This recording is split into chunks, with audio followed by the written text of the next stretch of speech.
Seorang NK hantu langsung Box. membantah. Kebanyakan penguasa jalan adalah Raja Hantu 2S, tapi kadang keberuntungan membuat hantu peringkat S naik ke atas. Hantu berwajah laba-laba terlihat menakutkan, tapi sebenarnya tidak berguna sama sekali. Jangan tertipu oleh manusia yang tampak menang mudah sekarang. Begitu mereka melawan Raja Hantu 2S, dua wilayah itu akan langsung direbut kembali. Hantu lain menimpali. Turnamen perebutan kekuasaan baru dimulai, menang di awal belum tentu menang. Kita lihat saja apakah mereka bisa bertahan. Yun Han tidak sombong. Dia membuka antarmuka sistem dan meminta pencocokan ulang. Sistem sedang mencocokkan jalan 11 versus jalan 14 aturan kemenangan. Kedua penguasa harus merebut 3 token. Dalam 5 hari rebut 3 token dari lawan catatan 1. Jika setelah 5 hari belum ada pemenang, sistem akan mencocokkan lawan baru catatan 2. Jika satu penguasa jalan mati, lawan tidak otomatis menang, harus mengumpulkan 3 token untuk dianggap menang catatan 3. Jika satu penguasa jalan mati dan pertarungan belum selesai, jalan itu kehilangan hak bertanding di turnamen Kaisar Hantu dan dieliminasi. Setelah turnamen berakhir, otomatis bergabung ke wilayah peserta dengan area terbanyak atau ke Kaisar Hantu. Yun Han memiliki beberapa tempat, toko ikan asin, taman pir merah, toko batu obsidian, dan bar ikan asin. Untuk wilayah, ada Menara Hantu Damai dan 5 Gunung Alam Arwah. Menara Damai dan toko ikan asin termasuk Jalan 3, Taman Pir Merah dan bar ikan asin termasuk Jalan 2 dan 11, 5 gunung termasuk rentang jalan 26-30. Semua itu sudah milik Yun Han. Jadi bahkan sebelum turnamen dimulai dia sudah memegang 8 wilayah. Yang harus dilakukan hanyalah menancapkan bendera di 22 wilayah tersisa. Jalan tempat toko obsidian belum milikku. Meski punya banyak wilayah, aku tidak harus bertarung semuanya sekaligus. Aturan di pulau permainan ini cukup adil. Ia berpikir sejenak, lalu menatap 3 token hitam polos yang diberikan sistem, tanpa ukiran, tapi bila diperhatikan bertuliskan, token 1 jalan 11, token 2 jalan 11, token 3 jalan 11. Dengan label yang jelas, tak perlu khawatir soal pemalsuan. Yun Han memberikan token 1 kepada bayangan untuk disimpan di ruang dimensi lain, menyimpan 2 token lainnya di ruang pribadinya, lalu memandang jauh dan berbisik, permainan dimulai. Nyonya. Aku sudah menangkap penguasa jalan 14 untukmu. Dengan sorak gembira, seekor hantu pelit terikat dibawa oleh beberapa hantu lain ke depan Yun Han. Yun Han menatap, manusia dan hantu saling menatap. Yun Han? Hantu pelit itu menatap marah pada pembawa tandu yang menyerahkannya. Si pembawa, tak sadar apa-apa, malah tersenyum, penguasa jalan 14. Aku bawakan untukmu. Yun Han tak bisa berkata apa-apa. Kanal Dunia Arwah, penduduk 07372. Hah? Hah? Hah? Penduduk 19.203. Mengikat penguasa aktif untuk menjilat musuh, kalian serius? Penduduk 08031. Bukannya penguasa jalan punya hak istimewa? Kok bisa diikat? Gimana caranya? Si pembawa tandu, merasa bangga, berkata, sejak pemilihan penguasa jalan kami sudah bersiap untuk hari ini. Kami sengaja memilih si hantu pelit peringkat S itu. Begitu turnamen dimulai, beberapa S dan 1-2S bekerja sama untuk mengikatnya. Hehe, bukankah itu hadiah siap saji buatmu? Hak penguasa jalan juga ada batasnya. Memang susah dibunuh, tapi diikat Maha bisa. Ia bercerita dengan gembira. Penduduk dunia arwah tercengang, merencanakan pengorbanan sejak pemilihan. Semangat macam apa itu? Yun Han berpikir, sudah sejauh ini, menolak hadiah malah tidak sopan. Mana tokennya? Ini. Ini. Seekor hantu bawahan dengan sigap menyerahkan token 3, dia suruh aku jaga. Aku jaga baik-baik. Si hantu pelit hampir meledak marah. Yun Han menerima kartu hitam, melihat tulisan, token 3 jalan 14, dan tahu itu asli. Token 1 dan 2 di mana? Tanya Yun Han. Aku tidak tahu, kata si bawahan. Sebelum datang ke aku, dia sembunyikan 2 lainnya. Aku lihat dia keras kepala, tak bisa diajak bicara, jadi aku ikat dan kubawa padamu. Si hantu pelit ingin memaki tapi mulutnya disumbat, hanya bisa menatap dengan kebencian. Penonton berpikir, kalau tatapan bisa membunuh, hantu bawahan itu sudah mati ratusan kali. Penonton manusia panik, menangkap penguasa lawan bagus, tapi aturan menangnya harus rebut token. Apa kita harus menunggu 5 hari? Gimana ini? Aku stres. Tak disangka, bahkan menangkap pemimpin lawan belum tentu menang. 30 hari pun mungkin tak cukup. Yun Han menatap token 3 dan berpikir. Tangan pencuri, bakat SS, tak bisa ditingkatkan, bisa mencuri 3 kali per hari melintasi ruang, reset tengah malam. Secara teori, tak peduli di mana hantu pelit menyembunyikan token, dia bisa mencurinya. Tapi kenyataannya, ada batas tersembunyi.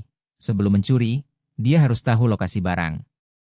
Seperti saat di Hotel Berdarah, mencuri hati hantu Sarjana Chu, dia harus menarget dada. Atau di kasino takdir, dia pakai bakat simulasi asal dunia untuk melihat dadu nasib sebelum mencuri. Kalau tidak tahu lokasi, susah dilakukan. Yun Han melepas sumbatan mulut hantu pelit itu. Tokennya di mana?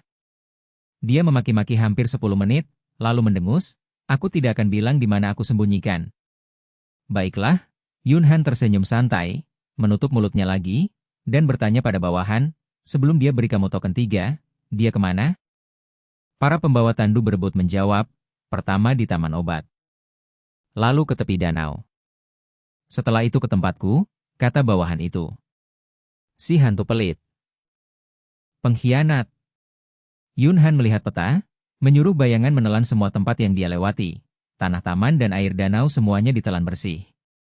Beberapa menit kemudian, bayangan memuntahkan satu kartu hitam. Lalu beberapa menit lagi, satu lagi. Lengkap sudah 3 token. Si hantu pelit mengamuk, berontak keras hampir lepas ikatan. Token sudah lengkap, menyerahlah, nasihat si pembawa tandu. Nyonya orangnya baik, takkan menyakitimu. Hantu pelit menatap garang. Kemarin dia penguasa, hari ini tahanan. Kau cerdik juga. Satu dikubur di tanah, satu dilempar ke danau, orang lain harus gali dalam dan keringkan danau untuk nemu, kata Yun Han. Hantu pelit, cerdik apanya? Belum setengah hari semua keluar. Yun Han berpikir, sapu seluruh jalan 14, pasti ketemu. Sistem, kamu mendapatkan 3 token jalan 14 jalan 11 menang jalan 14 bergabung ke wilayah jalan 11, luar biasa. Teriak pembawa tandu, lebih bahagia dari Yun Han sendiri. Apa di jalan 14 ada mesin penjual otomatis di tepi jalan? Isi penuh, kami suka camilan. Nyonya, kami sudah menangkap penguasa dan menyerahkannya. Pantas dapat hadiah kan? Si bawahan berteriak, aku bahkan kasih token 3. Hadiah pantas, kata Yun Han. Permen susu, teh daun tenang, daging kering, paha ayam besar, camilan menutupi tanah, tak ada tempat berdiri. Para pembawa tandu membuka bungkus dan makan dengan semangat. Hanya demi hal-hal seperti ini, hanya demi ini. Hantu pelit marah membara. Si bawahan, sok bermoral, membuka paha ayam dan menyuapkannya ke mulut hantu pelit. Kau sendiri bilang, ikut nyonya masa depan cerah, tapi keras kepala. Kalau kau menyerah, apa aku ikat kau? Kita saudara, masa aku tipu? Kau tak punya kepercayaan dasar.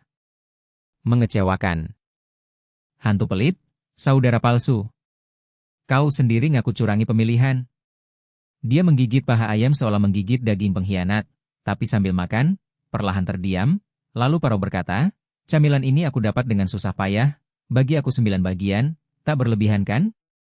Si bawahan mendengar itu, langsung sumbat mulutnya lagi dengan paha ayam. Kanal Dunia Arwah, penduduk 07372, tak tahu apa yang salah, tapi aneh. Penduduk 12.685, jalannya diambil, penguasanya jatuh, masih mikirin camilan, tak punya harga diri.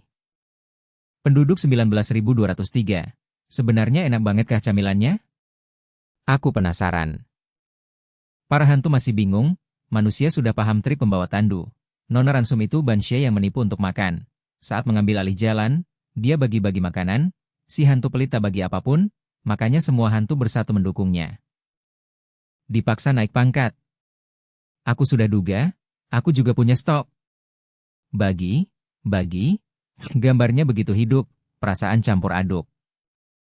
Jadi bukan karisma kepemimpinan, tapi Banshee, aku pilih kamu jadi penguasa baru. Kalau begitu, si gadis angsa malah makin lucu. Gadis angsa, mama sayang kamu. Turnamen Kaisar Hantu bagian 3 dimulai, akhirnya kita menang PK. Bagaimana kalau kita pesta untuk merayakan? Sejak para arwah bergabung di bawah komando Van Han, mereka menganggap turnamen sudah hampir selesai dan mulai memikirkan makan dan bersenang-senang. Van Han berpikir, bahkan jika aku ingin beristirahat, hidup ini panjang. Selalu ada masa di mana tidak bisa menjadi ikan asin. Seperti sebulan sebelum ujian masuk universitas, atau seperti sekarang, dia melambaikan tangan, menyuruh arwah baru bermain di tempat lain, sementara dia sendiri melanjutkan mengatur pertandingan. Jalan 1 versus jalan 2. Aturan kemenangan. Dalam 5 hari, jika salah satu kepala jalan menyerah atau mati, pihak lain menang. Jalan 2 adalah distrik teater Levien yang merah terang. Setelah tahu akan menghadapi jalan 1, hantu monyet pemarah memimpin para aktor arwah buru-buru datang membantu Van Han. Saluran dunia arwah, penduduk 14102. Sebelumnya semua hanya latihan, sekarang akhirnya serius. Penduduk 01536, ayo bertarung. Ayo bertarung. Penduduk 02476, jalan 1 punya hantu fanatik peringkat SS. Ini akan seru. Di bawah sorotan semua orang, kepala jalan 1, hantu fanatik, berdiri di depan Van Han dengan gagah. Aku tidak akan menyerah, kecuali kau buat Raja Monyet berfoto denganku dan memberiku 100 kendi arak putri merah. Van Han, penonton arwah, hantu monyet pemarah berbisik.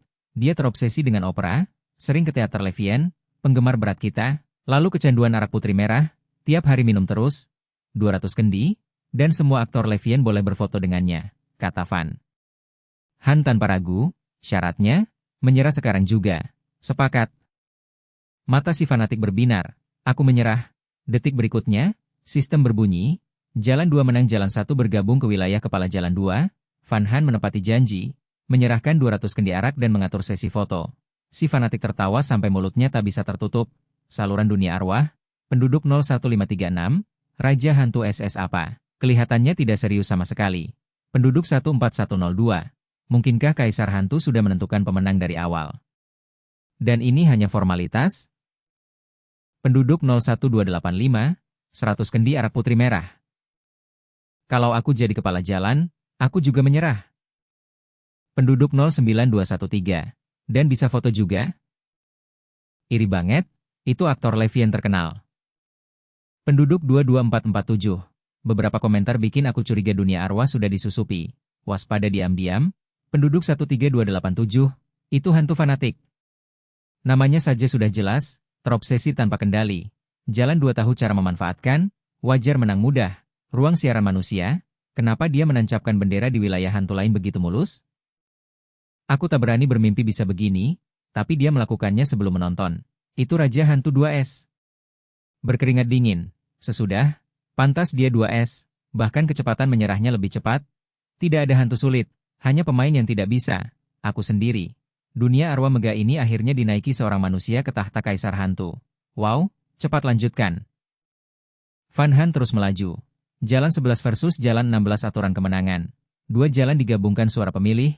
Jika satu pihak melewati 50%, dia menang. Jika 5 hari berlalu tanpa mayoritas, pihak dengan suara lebih banyak menang.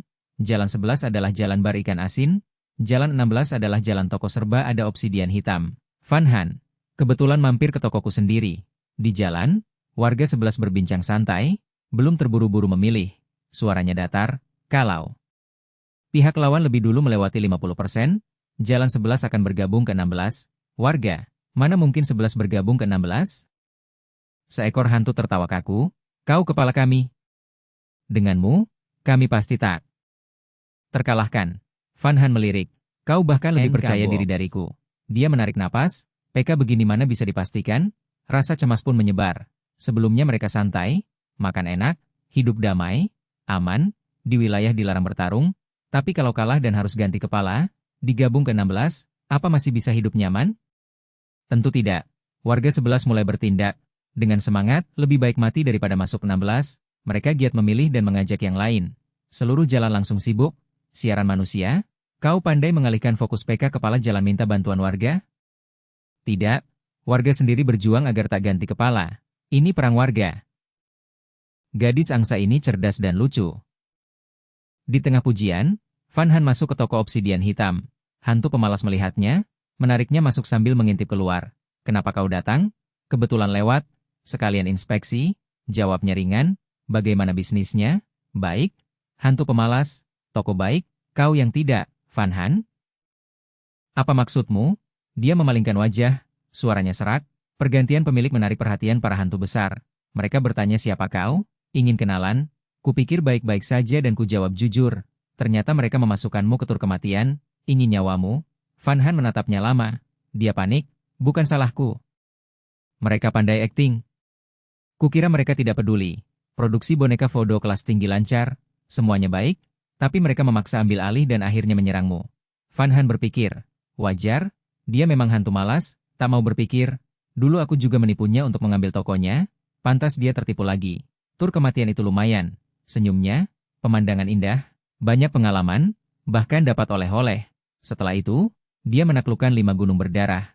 Turnamen masih tersisa 5 lawan, hantu pemalas. Terkejut, mereka tahu kau masih hidup. Toko menunjukkan ada pemilik, boneka voodoo di dalam semua buatanku, mereka takkan ganggu aku, tapi kau, cepat pergi. Kalau mereka lihatmu, kau mati. Van Han menatap jauh, sudah terlambat, dia berbalik, 3 hantu besar sudah masuk, aku tahan mereka, cepat lari. Katanya gagah, Van Han berpikir, mungkin dia cuma melindungi makanan ringan pekerja, tapi aku tetap tersentuh, dia pemilik baru. 1 hantu besar masih tersenyum, tapi yang lain sudah memutari belakangnya. Jarinya berubah jadi paku, menusuk tiba-tiba, bayangan Van Han meledak, menelan penyerang dalam 1 gigitan. Bersamaan, sistem keamanan super berteriak, peringatan.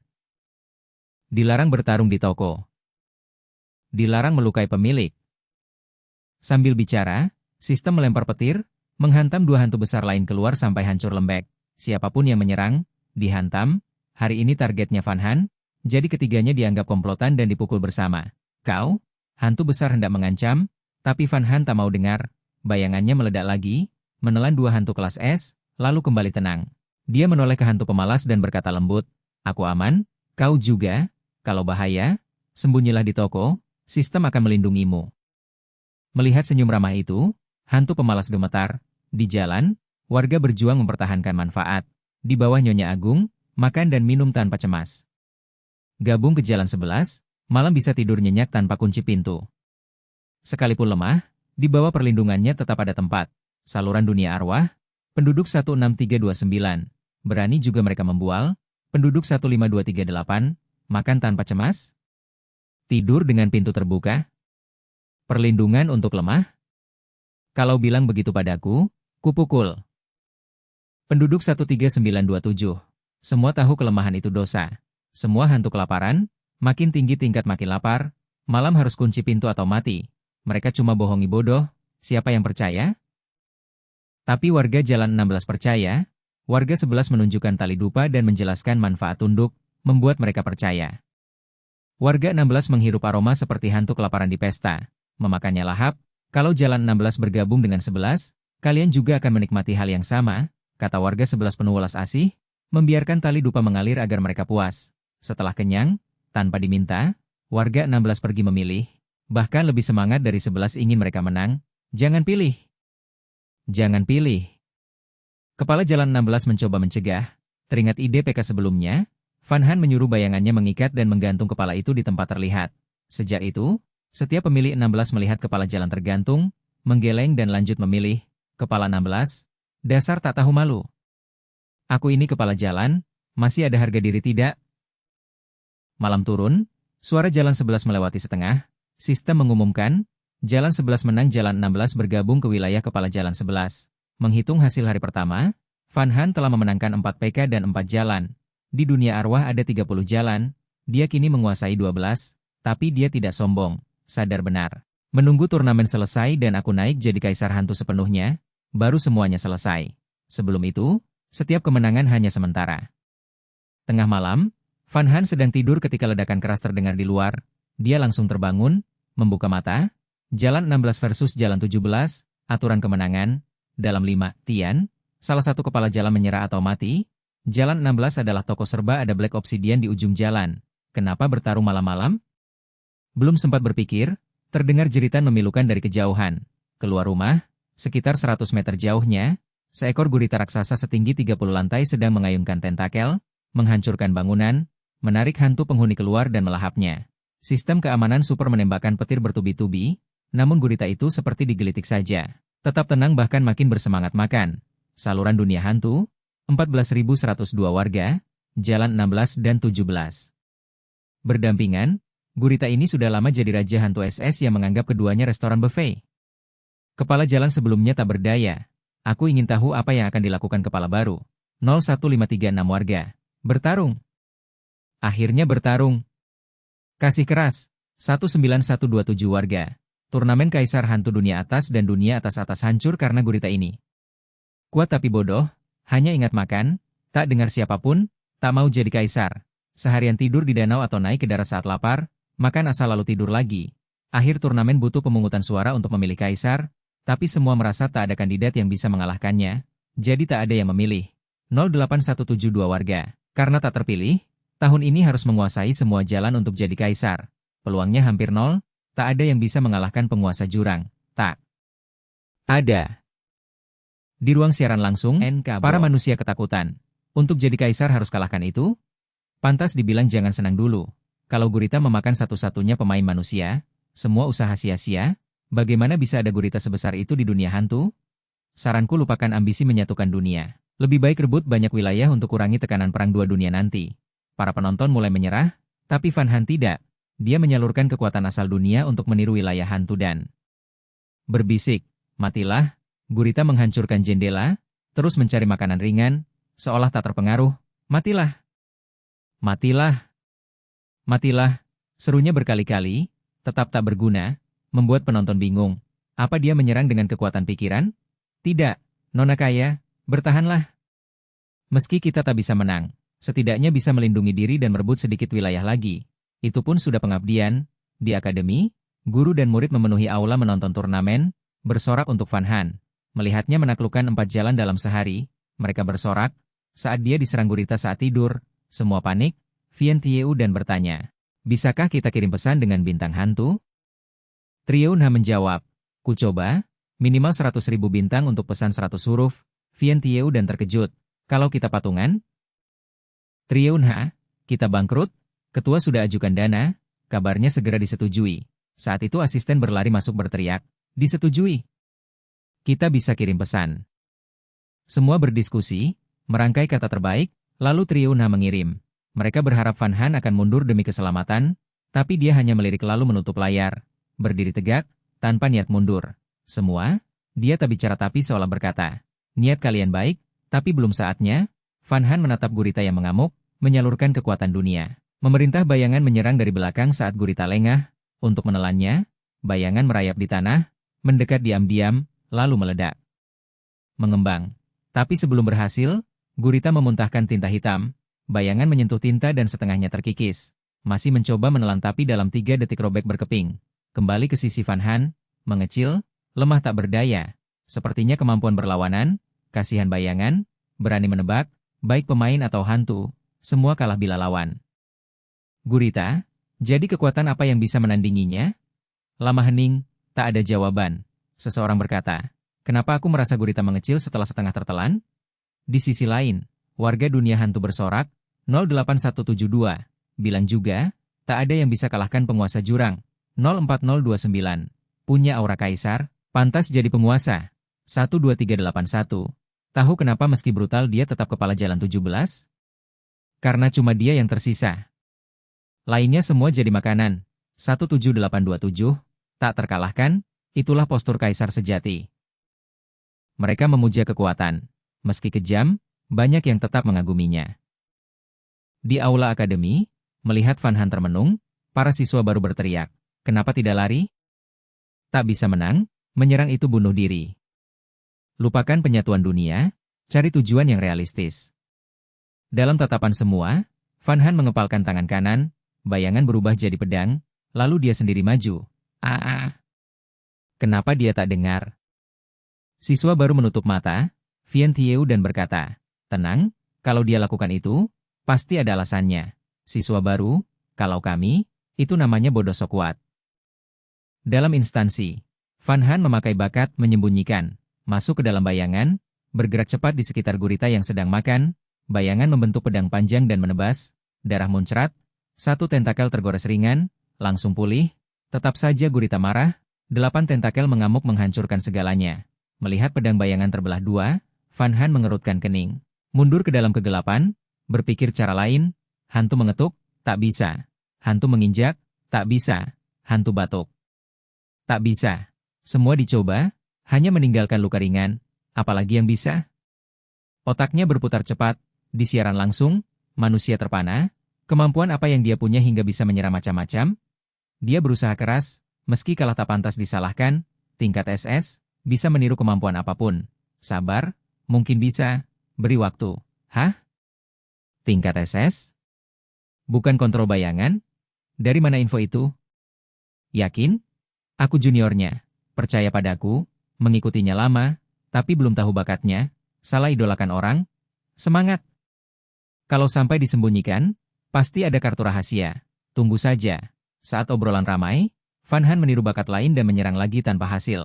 Baru hendak mundur, tentakel menyerang balik. Di saat kritis, nalurinya membuatnya menyalurkan kekuatan dunia ke kedua tangan, memegang tentakel, menarik kuat, terputus. Van Han, gurita. Terluka paling parah sepanjang hidup. Mengamuk gila, Van Han berpindah posisi melalui bayangan, menangkap tentakel lain, menarik, putus lagi. Dia mengerti.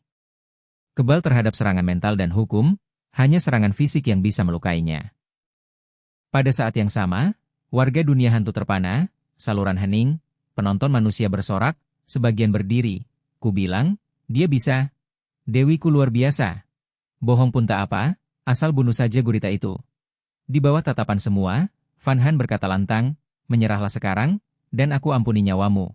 Gurita menjawab dengan semburan tinta. Van Han menyelam ke dalam bayangan, gurita pun kabur.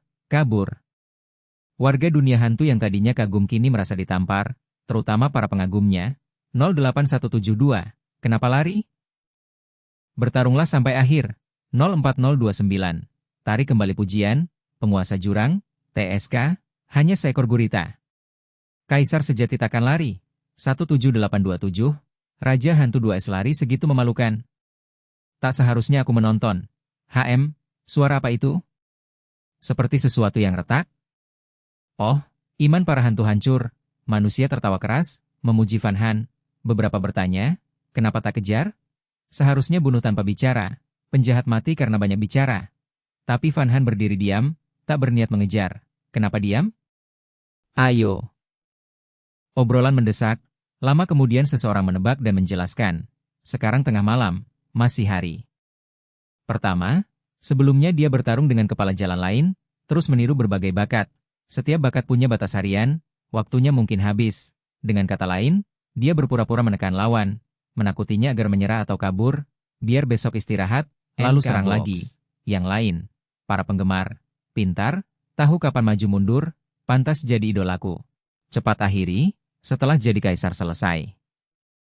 Karena serangan tak terduga, para penghuni kota hantu masih ketakutan dan berdebat keras. Van Han mencabut 2 tentakel kecil cumi-cumi dan melemparkannya kepada bayangan, lalu tenggelam dalam pikirannya sendiri. Keesokan paginya, saat fajar menyingsing, Van Han pergi bersama bayangan yang sudah pulih sepenuhnya. Sebelum babak penyisihan turnamen Kaisar Hantu, seniornya trio Na pernah memberinya setumpuk catatan yang menjelaskan kebiasaan gurita raksasa putih.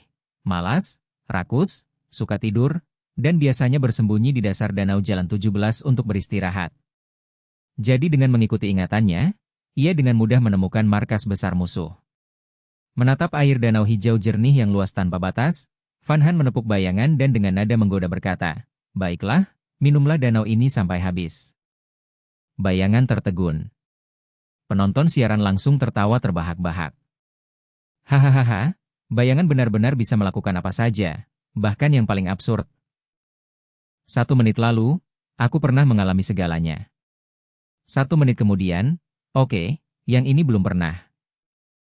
Agak khawatir, apa bisa diminum semua? Makan sebentar, istirahat sebentar, percayalah pada kapasitas bayangan. Setelah memastikan tuannya tidak bercanda dan dirinya tak salah dengar, bayangan pasrah dan mulai bekerja. Bayangan hitam menutupi seluruh danau, dan permukaan air menurun dengan kecepatan yang terlihat jelas. Tuan Jurang, yang tadi malam belum makan kenyang, sedang tidur. Dalam tidurnya, beberapa tentakel dan dahinya muncul ke permukaan. Bayangan memisahkan sebagian dirinya, memadat menjadi pedang hitam panjang, diam berbaring di telapak tangan Van Han.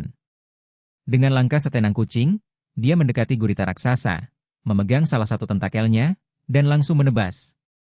Gurita raksasa terbangun dari kematian, ternyata ada yang datang membalas dendam. Sebenarnya, ia sama sekali tidak waspada. Kulitnya tebal, dagingnya lembek, bahkan jika ditebas hanya meninggalkan bekas samar yang segera sembuh. Tapi pedang yang dibentuk bayangan, disuntikan kekuatan asal dunia, benar-benar tajam. Setelah memastikan sasarannya, Van Han menebas satu tentakel utuh dan memberikannya kepada bayangan. Tuan Jurang mengamuk. 7 tentakel lainnya melesat secepat kilat ke arah Van Han. Ia tidak berniat bertarung, langsung berbalik dan kabur. Dalam sekejap sudah lebih dari 3 mil jauhnya. Saat itu, para penonton dari dunia manusia dan dunia hantu sama-sama melongo. 04029 penghuni, dua-duanya tidak pantas jadi kaisar hantu. Aku menolak.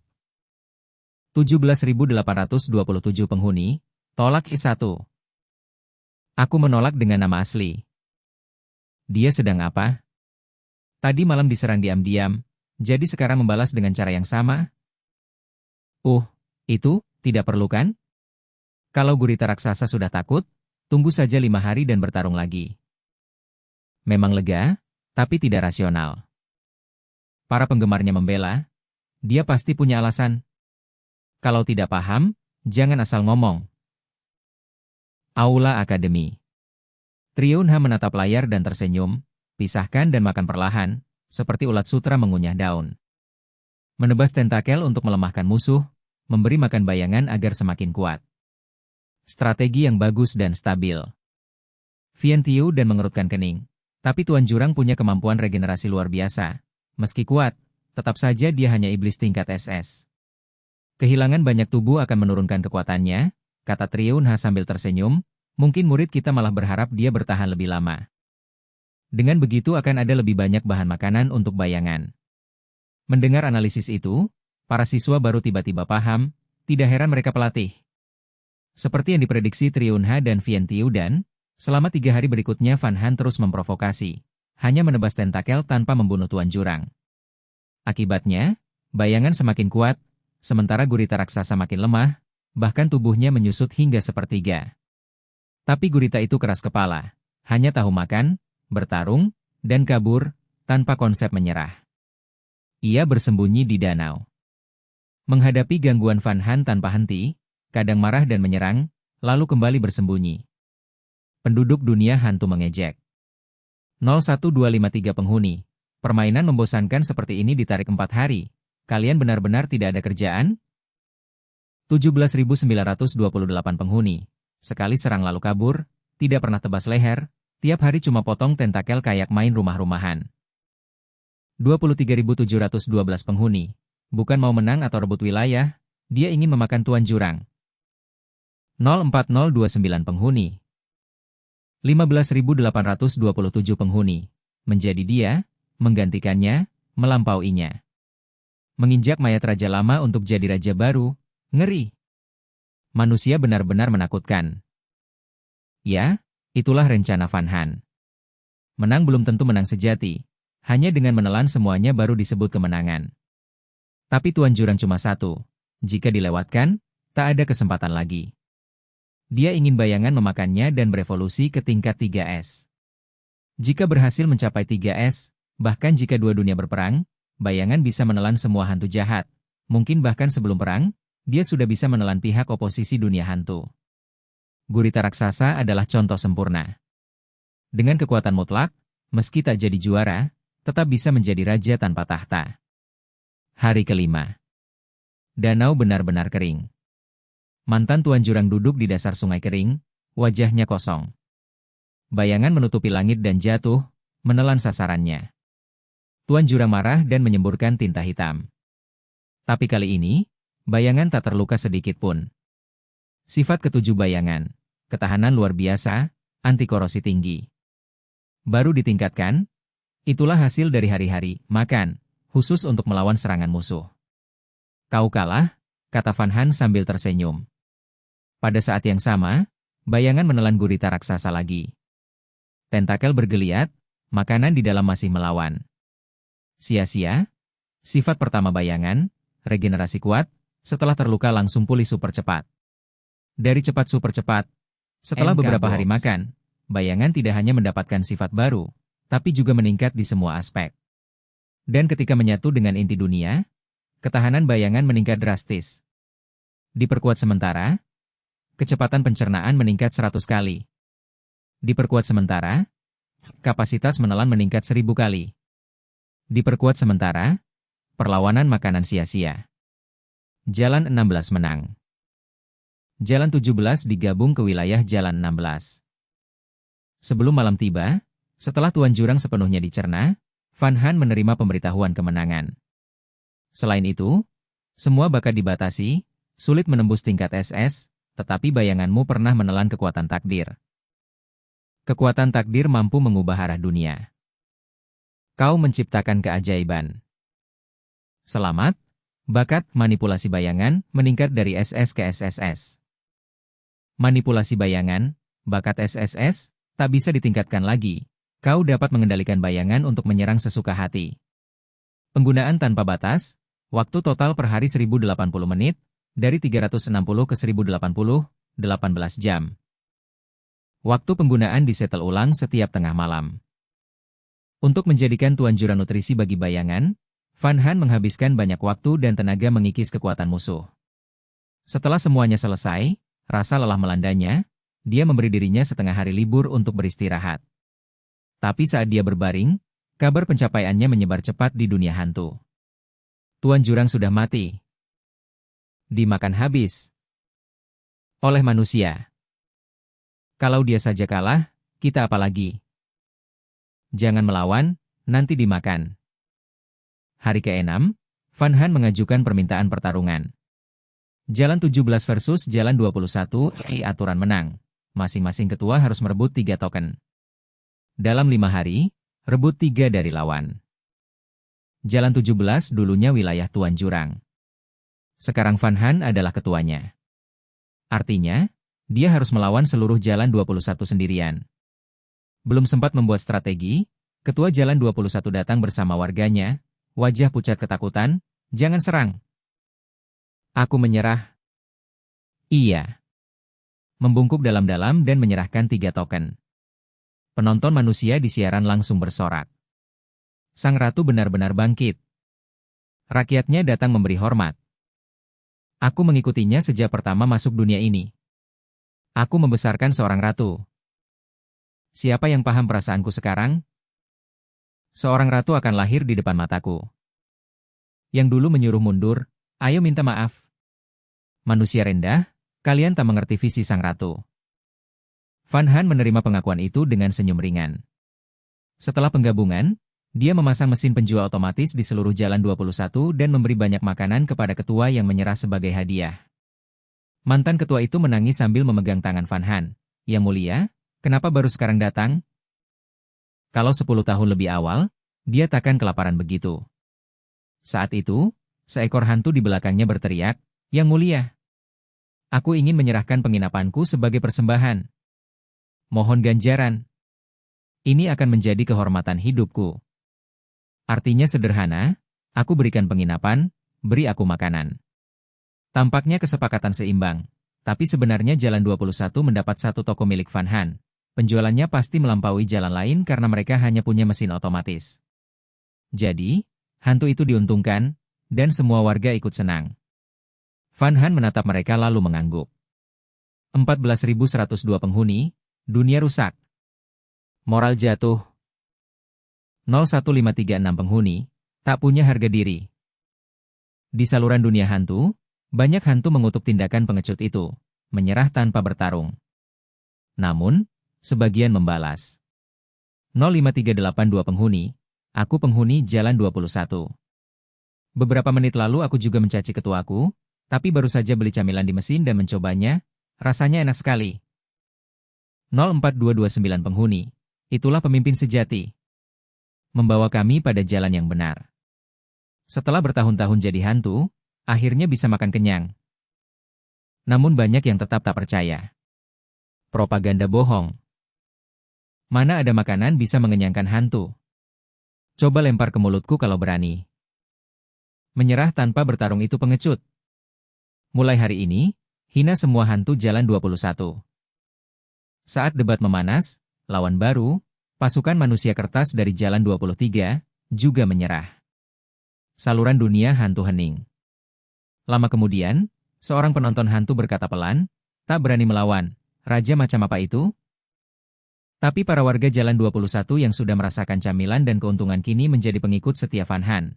Hati rakyat sudah menentukan, arus tak bisa dibendung. Terimalah takdirmu dan sujudlah padanya. Cepatlah, fajar sudah di depan mata.